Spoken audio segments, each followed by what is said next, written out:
Euzubillahimineşşeytanirracim. Bismillahirrahmanirrahim. Elhamdülillahi Rabbil alemin. Afdalus salatu ve etemut teslim.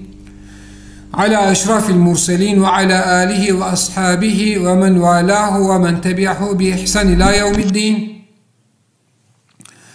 Allahümme allimna ma yenfa'una ve enfa'na bima allamtana ve zidna ilma ya alim. وأرنا الحق حقا وارزقنا اتباعه وأرنا الباطل باطلا وارزقنا اجتنابه وجعلنا ممن يستمعون القول فيتبعون أحسنه وأدخلنا برحمتك في عبادك الصالحين اللهم آمين. Ne anlatıyorduk? Biz Tevhid Müdafası isimli derslere başladık. Silsile şeklinde olacak dedik. Tevhid Müdafası 1, hakimiyet mefhumu, hükmün Allah'a ait oluşunun ispatı dedik. 2. Hakimiyet, tevhid müdafası 2. Demokrasi ve onunla amel etme meselesi olacak. Tevhid müdafası 3. Cennetin anahtarı la ilahe illallah. Manası nedir? Şartları nedir? Bu olacak. Tevhid müdafası 4. Tekfir ve ahkamı, işte toplumların ahkamı, cehalet özrü meselesi olacak. Şimdilik planımız tevhid müdafası derslerini 4 ayrı silsilede yapacağız dedik. Allah subhanehu ve teala bize ne yaparsa, izin verirse. Her bir silsilenin ardından bununla ilgili şüphelere cevap vereceğiz. Muhaliflerimizin bizim akidemize, bizim esaslarımıza dair ortaya koydukları şüphelere ne yapacağız? Tek tek hepsine cevap vereceğiz dedik. İrca saldırılarına karşı şüphelerin giderilmesi kitabında isim zikretmeden, birebir görüşün kendisini zikretmeden, işte şu kişi şurada böyle söylüyor demeden genel olarak şüphelere değindik. Yusuf Aleyhisselam şüphesi, Necaşi'nin, Habeş Kral Necaşi'nin meselesi, bunlara değindik. Şimdi ise burada tevhid müdafası, İrca saldırıları karşısında tevhid müdafası, biz bunun kitabında yazıyoruz değil mi? Kitabı da Allah'ın izniyle çok kısa bir sürede bitmek üzere. Biz burada hem bu derslerimizde hem de kitabımızda birebir ismen şu kişi böyle böyle söylüyor, şu kitabında veya sosyal medya hesabında veya videosunda, ama o yanlış söylüyor, sebepleri şudur, gerekçeleri şudur diye tek ne yapacağız? Şüpheleri gidermeye çalışacağız. Kardeşler, biraz ben bu derste özet geçmek istiyorum. Çünkü 3 ders oldu.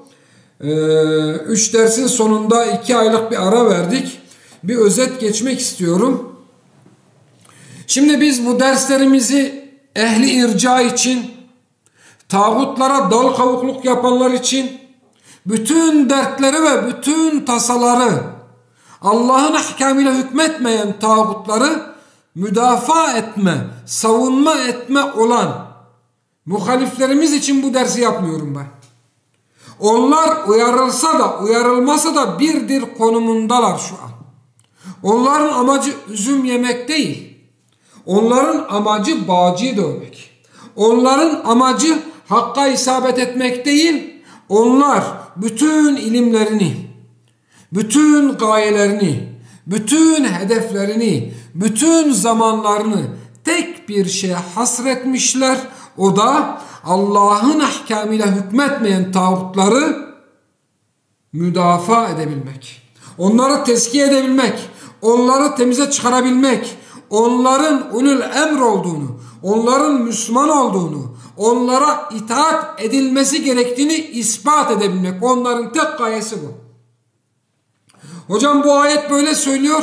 Acaba ben bu ayeti nasıl tahrif ederim de bu ayetin hükmü yöneticilerimize fasık diyor.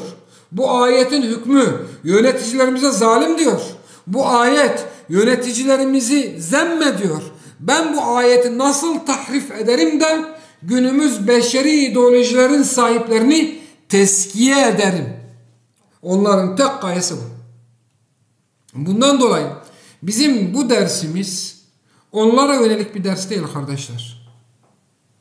Onlar summun bukmun umün fehum la yaqilun konumundalar.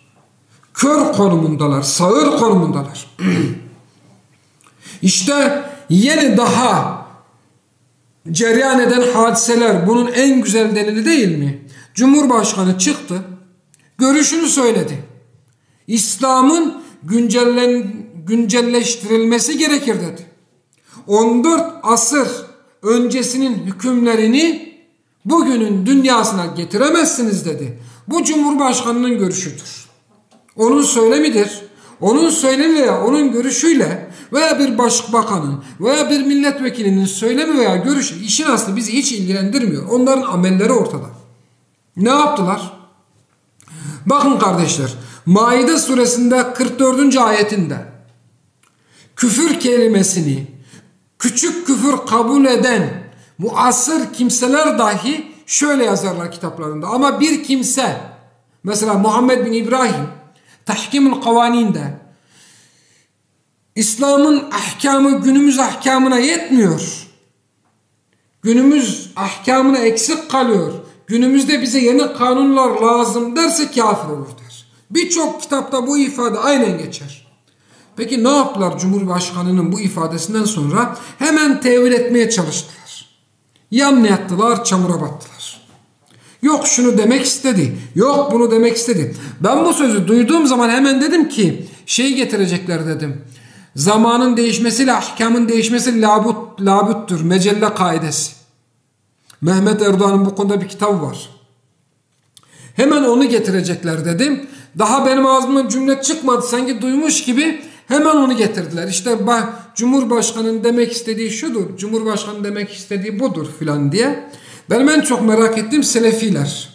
Kendisini Selefe nispet eden. Hani onlar diyor ya, bugün size dinimizi tamamladım. Bu ayet indikten sonra artık hiçbir şeye ihtiyaç yoktur. Biz Selefiyiz. Yeni düşünceye, yeni gelişmeye, reforma, bunlara hiç ihtiyaç yoktur. Resulullah sallallahu aleyhi ve sellem paçanın kısaltılmasını emrettiği için kısaltacağız. Sakal koyduğu için bize sakal, Selefiler bunu diyor. Bakalım anayasa seçimlerinde günümüz beşeri ideoloji sahiplerine destek veren Selefiler tek kelime edemeyecekler. İsim zikredeyim. Abdullah Yolcu tek kelime edemeyecek. Ebu Said el-Yarbuzi tek kelime edemeyecek. Ubeydüş Şeytan Arslan tek kelime edemeyecek. Taceddin Zozik tek kelime edemeyecek. Bunu tek kelime edemeyecekler. Çünkü tevili, yani mesela ilahiyatçılar bunu tevil edebilir.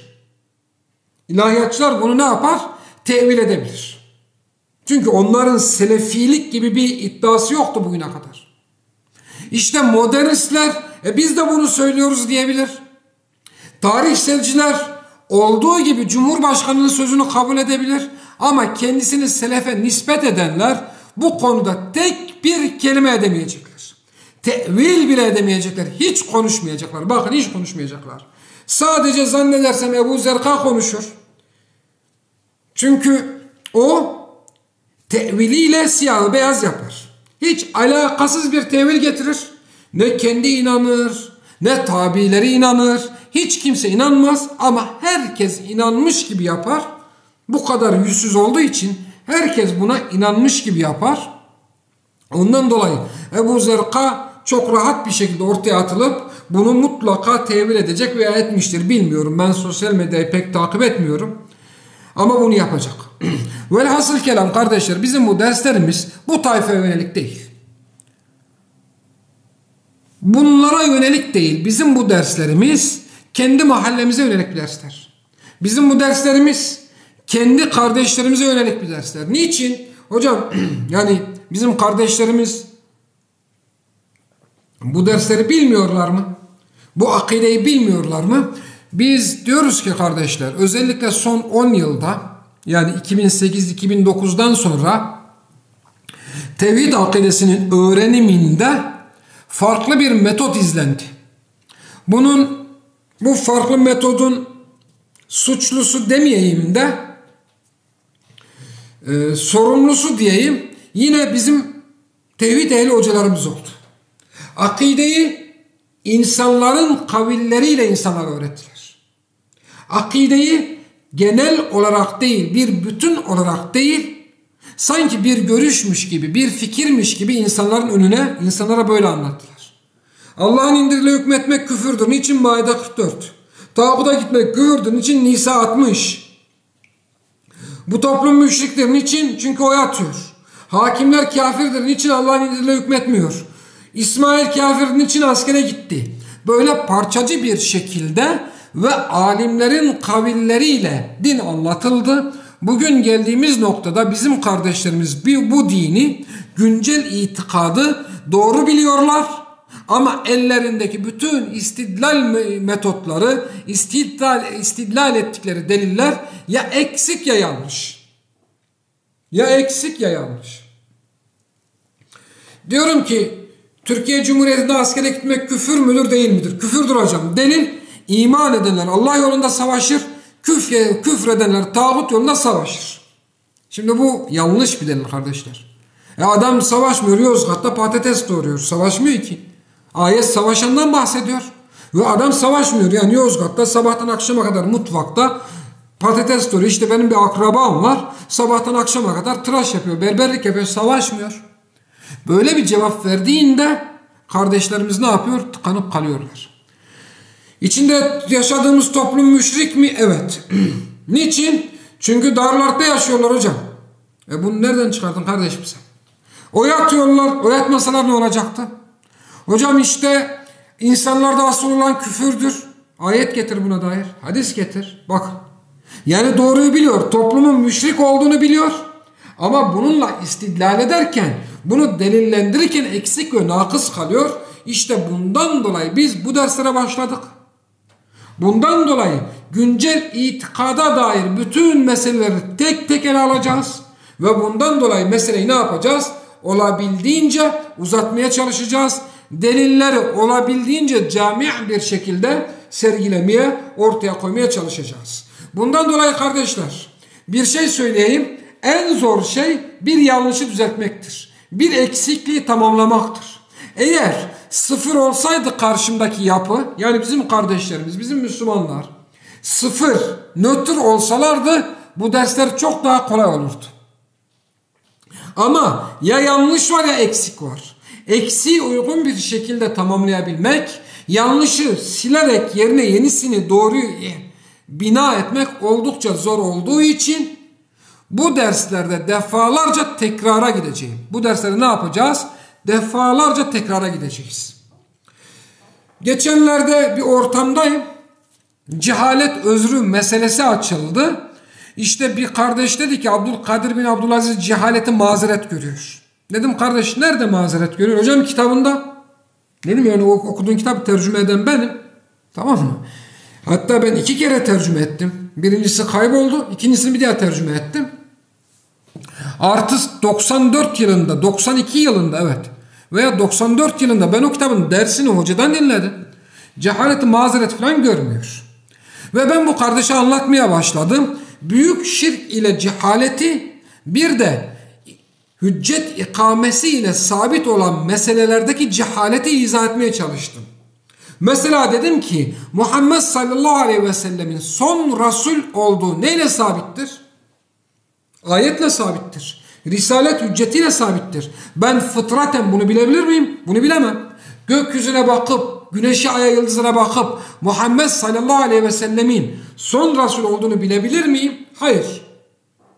Yeryüzüne, kendi yaratılışımla, haşerata, hayvanlara, denize bakarak Muhammed sallallahu aleyhi ve sellemin son Nebi ve son Resul olduğunu bilebilir miyim ben? Hayır, bilemem. Peki nasıl bilirim? Allah kitabını indirdi. O kitap bana ulaşacak. O ayet bana ulaşacak. Yani hüccet bana geldikten sonra ben onu inkar edersem kafir olurum. Bak bu başka. Büyük şirk ise fıtraten sabittir. Hüccete gerek yoktur. Büyük şirkte cehalet hiçbir durumda mazeret değildir. Ben bunu izah ettim, arkadaş anlayamadı. İkinci bir örnek verdim. Üçüncü bir örnek verdim Musa Aleyhisselam'la ilgili. Kardeş dedi ki hocam 3. defa tekrarladığında anladım dedi. Bundan dolayı biz bu derslerimizde defalarca tekrara başvuracağız. Farklı bir üslupla, farklı bir ifade tarzıyla defalarca anlatmak istediğimizi tekrar edeceğiz ki bizim önemli gördüğümüz kardeşlerin zihninde önemli gelmeyebilir belki. veya ilk sefer dinlediğinde önem arz etmeyebilir. Bundan dolayı üzerine defalarca tekrar edeceğiz diyoruz. Anlaşıldı değil mi? Bundan dolayı biz ilk 3 dersi kısaca özetleyerek bir tekrar edelim. Biz 1. dersimizde şunu söyledik. Şu yanlışı düzeltmeye çalışıyoruz. 1 ve 2. dersimizde şu yanlışı düzeltmeye çalıştık. Allah'ın ahkamıyla hükmetmeyenler kafir midir? Evet, kafirdir. Delil Maide suresinin 44. ayetidir denirse bu hem yanlıştır hem eksiktir. Allah'ın ahkamıyla hükmetmenin vücubu, Allah'ın ahkamına muhakeme olmanın vücubu ve bu vücubiyetten yüz çevirmenin küfür oluşu Maide suresinin 44. ayetiyle subut bulmamıştır kardeşler. Bunu aklınıza yazın. Bu cümlemi ezberleyin. Bu konu zihninize iyice oturana kadar 3-5 kere tekrar edin günde. Günde 3-5 kere ne yapın? Zikir çeker gibi bu cümlemi ezberleyin. Eğer siz Allah'ın ahkamıyla hükmetmenin vücubu, Allah'ın ahkamına muhakeme olmanın vücubu Maide suresinin 44. ayetiyle sabittir derseniz, ben de derim ki bu ayet nazil olmadan önce, bu ayet nazil olmadan önce Allah'ın ahkamıyla hükmetmeyenler kafir değil miydi? Veya bu fiil suç değil miydi? Mesela içki içmek değil mi? İçki haram kılınmadan önce içki içenler suçlu mu sayıldı? Hayır. Niçin? İçkinin haramlığı o ayetle sabittir. Ayetle sabittir. O ayet nazil olmadan önce içki içmek ne değildi? Haram değildi ve içki içenler suçlu değildi. Eğer Allah'ın indirdiğiyle hükmetmenin vücubu Maide suresinin 44. ayetiyle sabitse bu ayet inmeden önce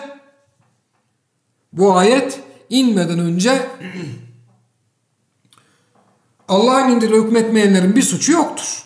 Hatta bu dinin bu şeriatıyla Resulullah sallallahu aleyhi ve sellemin şeriatıyla bu hüküm sabitse bizden öncekilerin şeriatında böyle bir hüküm yoktur.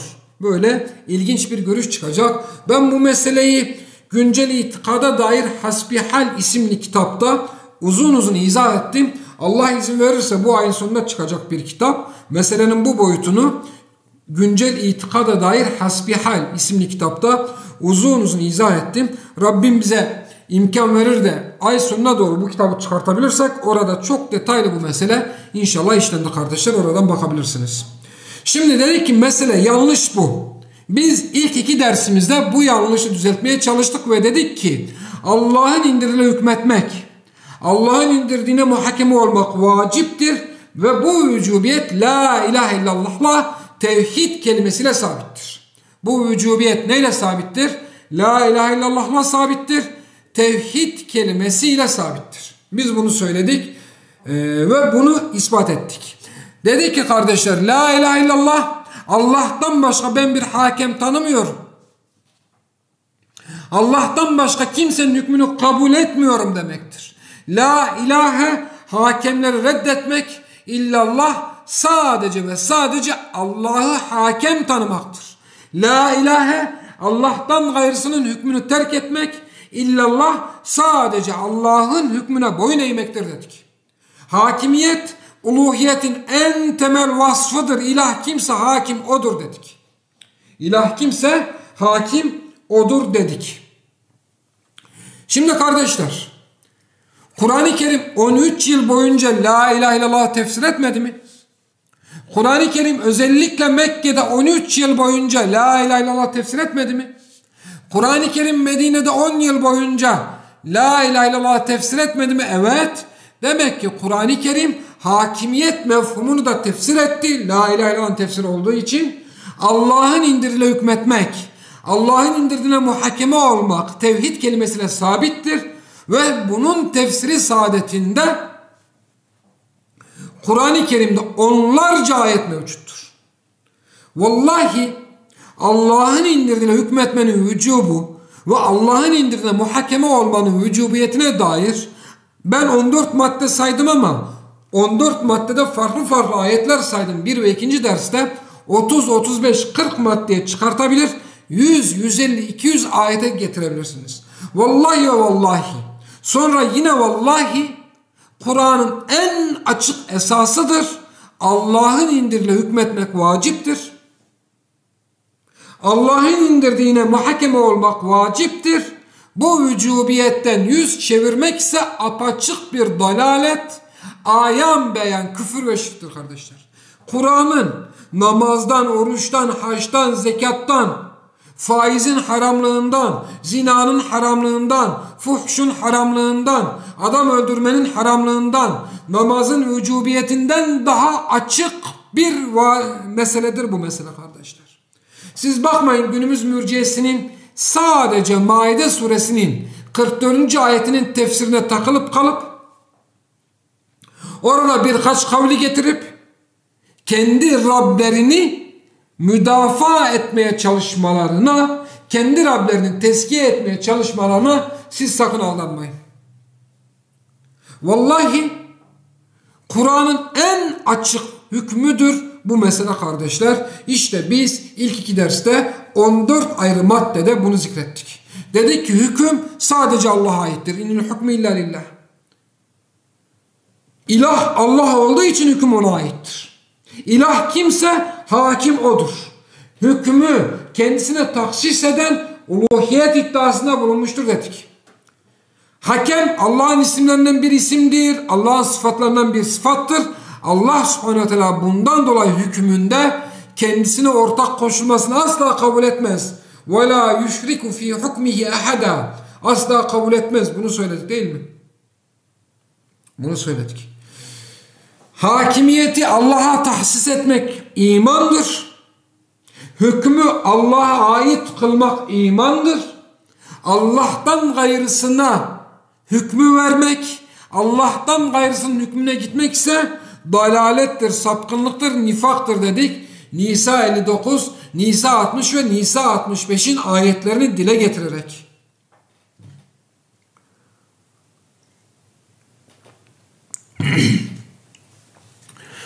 Allah'ın hükmünün dışındaki hükümler cahiliye hükümleridir dedik. Maide suresinin 50. ayetini dile getirerek.